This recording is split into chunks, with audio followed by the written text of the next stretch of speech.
നമസ്കാരം കൂട്ടുകാരെ, ദീപ്തീസ് ലിറ്റിൽ വേൾഡിൻ്റെ പുതിയൊരു വീഡിയോയിലേക്ക് എല്ലാവർക്കും സ്വാഗതം. ഇന്ന് വൈകിട്ട് കുറച്ച് കുഞ്ഞയില കിട്ടിയിട്ടുണ്ട്. ഇത് നന്നാക്കിയിട്ട് നമുക്ക് മുളക് ചാറുണ്ടാക്കാം. മീനൊക്കെ നമ്മൾ വൃത്തിയാക്കി വെച്ചിട്ടുണ്ട്. ഇനി മറ്റൊരു ചട്ടി അടുപ്പത്തേക്ക് വെച്ച് കൊടുക്കുന്നുണ്ട്. അതിലേക്ക് വെളിച്ചെണ്ണ ഒഴിച്ചു കൊടുക്കുന്നുണ്ട്. വെളിച്ചെണ്ണ ഒന്ന് ചൂടായി വരുന്ന സമയത്ത് നമുക്കിതിലേക്ക് 4-5 ചെറിയ ഉള്ളി വൃത്തിയാക്കിയത് ചേർത്ത് കൊടുക്കാം. മുഴുവനോട് കൂടി തന്നെയാണ് ചേർക്കുന്നത്. അതോടൊപ്പം ഒരു ചെറിയ കഷ്ണം ഇഞ്ചിയും 4-5 വെളുത്തുള്ളിയും ഞാനിവിടെ ചേർത്ത് കൊടുക്കുന്നുണ്ട്. ഉള്ളി ഒന്ന് വാടി വരുന്ന സമയത്തേക്ക് നമുക്കിതിലേക്ക് അരിഞ്ഞു വെച്ചിരിക്കുന്ന ഒരു തക്കാളി ചേർത്ത് കൊടുക്കാം. ഇതിനെ നന്നായിട്ടൊന്ന് ഇളക്കിയിട്ട് വാട്ടിയെടുക്കണം.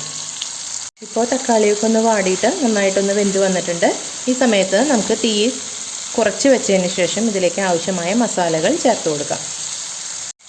1 ടീസ്പൂൺ മല്ലിപ്പൊടി ചേർക്കുന്നുണ്ട്. 1/2 ടീസ്പൂണോളം മഞ്ഞൾപ്പൊടി ചേർത്ത് കൊടുക്കുന്നുണ്ട്. അതുപോലെ തന്നെ 2 ടീസ്പൂൺ മുളക് പൊടിയാണ് ചേർത്ത് കൊടുക്കുന്നത്.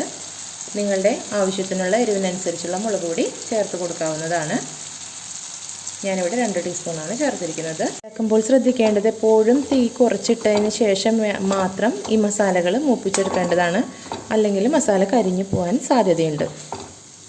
ഇപ്പോൾ ഇവിടെ മസാലയൊക്കെ മൂത്ത് വന്നിട്ടുണ്ട്. ഇനി നമുക്കിത് ചൂടാറിയതിന് ശേഷം മിക്സിയുടെ ജാറിലിട്ടിട്ടൊന്ന് അരച്ചെടുക്കേണ്ടതുണ്ട്.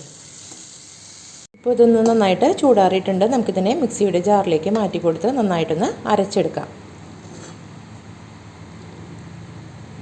ഇതേ ചട്ടിയിൽ തന്നെ കുറച്ച് വെള്ളം ചേർത്തതിന് ശേഷം അതുകൂടി ഇതിലേക്ക് ഒഴിച്ചു കൊടുത്ത് നമുക്കിതൊന്ന് അരച്ചെടുക്കാം. ഇവിടെ ഒരു ചട്ടി അടുപ്പത്തേക്ക് വെച്ച് കൊടുത്തിട്ടുണ്ട്. അതിലേക്ക് കുറച്ച് വെളിച്ചെണ്ണ ചേർത്ത് കൊടുക്കാം. വെളിച്ചെണ്ണ ഒന്ന് ചൂടായി വരുന്ന സമയത്തേക്ക് നമുക്കതിലേക്ക് അരിഞ്ഞു വെച്ചിരിക്കുന്ന ചെറിയ ഉള്ളി, ഒരു 4 ചെറിയ ഉള്ളിയാണ് അരിഞ്ഞു വെച്ചിരിക്കുന്നത്, അത് ചേർത്ത് കൊടുക്കാം.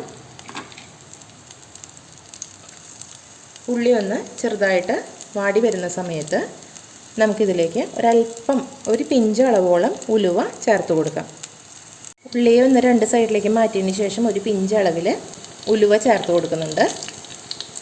ഉലുവ ഒന്ന് പൊട്ടി വരുന്ന സമയത്തേക്ക് നമുക്കിതിലേക്ക് 2 തണ്ട് കറിവേപ്പില ചേർത്ത് കൊടുക്കാം.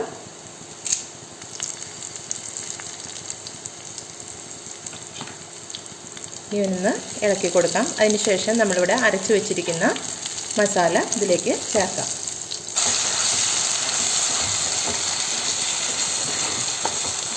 നന്നായിട്ടൊന്ന് ഇതിനെ ഇളക്കി കൊടുക്കാം. ആവശ്യത്തിന് വെള്ളം കൂടി ചേർത്തിട്ട് ഇതിലേക്ക് ഒഴിക്കാം. വെള്ളം കൂടി ഇതിലേക്ക് ചേർത്തിട്ടുണ്ട്. ഇനി ഇതിലേക്ക് നമുക്ക് കുടംപുളി ചേർത്ത് കൊടുക്കേണ്ടതുണ്ട്. ഇതിലേക്ക് കുടംപുളി ചേർത്ത് കൊടുക്കുന്നുണ്ട്. കറിയൊന്ന് തിളച്ച് വരുന്ന സമയത്ത് നമുക്കിതിലേക്ക് ആവശ്യത്തിന് ഉപ്പ് ചേർത്ത് കൊടുക്കാം. അതിനുശേഷം വൃത്തിയാക്കി വെച്ചിരിക്കുന്ന മീൻ നമുക്കിതിലേക്ക് ചേർത്ത് കൊടുക്കാം. ചെറിയ ഇലയാണ്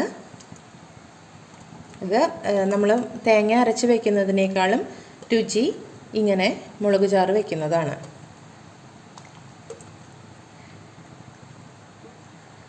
കറിയെല്ലാം ഇവിടെ നന്നായിട്ട് തിളച്ച് വന്നിട്ടുണ്ട്. ഈ സമയത്ത് നമുക്കിതിലേക്ക് ആവശ്യമുള്ള ഉപ്പും പുളിയും എല്ലാം പാകത്തിനാണോ എന്നുള്ളത് ഒന്ന് നോക്കാം. എല്ലാം നല്ല പാകത്തിനാണുള്ളത്. ഇനി ഇതൊന്ന് വറ്റിച്ചെടുക്കേണ്ടതുണ്ട്. ഈ കറിയിൽ ഞാൻ മുളക് പൊടി, എരിവുള്ള മുളക് പൊടിയാണ് ചേർത്തിരിക്കുന്നത്. ഇതിൽ കൂടെ ഒരല്പം കൂടി കാശ്മീരി ചില്ലി പൗഡർ ചേർക്കുകയാണെങ്കിൽ കറിക്ക് നല്ല നിറമുണ്ടാവും. അപ്പോൾ നിങ്ങൾക്കൊരല്പം കാശ്മീരി ചില്ലി പൗഡർ ഇതിൽ ചേർത്ത് കൊടുക്കാവുന്നതാണ്. ഇപ്പോൾ ചാറൊക്കെ കുറുകിയിട്ട് മീൻകറി ഇവിടെ സെറ്റായിട്ടുണ്ട്. ഈ സമയത്ത് നമുക്കിതിലേക്ക് കുറച്ച് കറിവേപ്പില ചേർത്ത് കൊടുക്കാം. വേണമെന്നുള്ളവർ ഒരല്പം പച്ച വെളിച്ചെണ്ണ മുകളിൽ ചേർത്ത് കൊടുക്കുന്നത് നല്ലതാണ്. ഇത് ശരിക്കും കറി വെച്ച പിറ്റേന്ന് എടുക്കുന്നതാണ് കൂടുതൽ രുചി. അപ്പോൾ നമ്മുടെ കുഞ്ഞയില ഇവിടെ കറി റെഡി ആയിട്ടുണ്ട്. അപ്പോൾ എല്ലാവരും ട്രൈ ചെയ്യണം. അപ്പോൾ അടുത്ത വീഡിയോയിലൂടെ നമുക്ക് വീണ്ടും കാണാം.